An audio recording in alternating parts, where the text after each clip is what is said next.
मायके की पहली और ससुराल की आखिरी रोटी। 3 महीने की प्रेग्नेंट रीता ससुराल में पूरा काम करती है, फिर ऑफिस जाती है। उसकी और संतोष की लव मैरिज शादी थी। जब शादी करके आई तभी सासू माँ ने समझा दिया कि हमारे घर में काम करने वाली नहीं रखते, खुद से ही सब काम करने होंगे।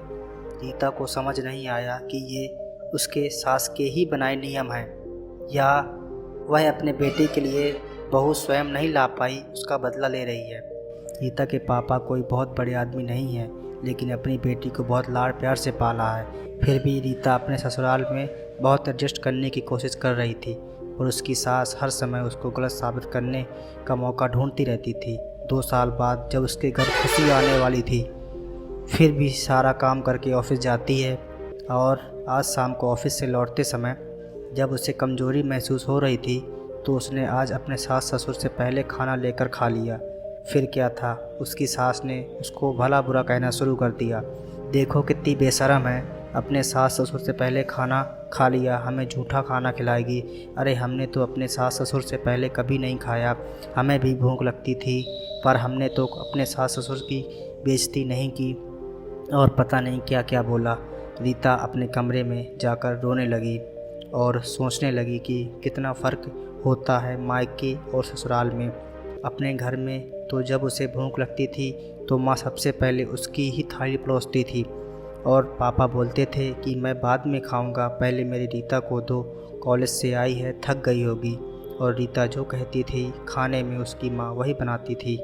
और एक यहाँ ससुराल में पहले सबको खिलाओ, फिर उसका नंबर आता है। और कभी कभी तो दाल सब्जी भी नहीं बचती है।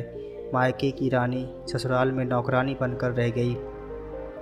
रीता रोते रोते सो गई। सुबह आँख खुली तो देर हो गई।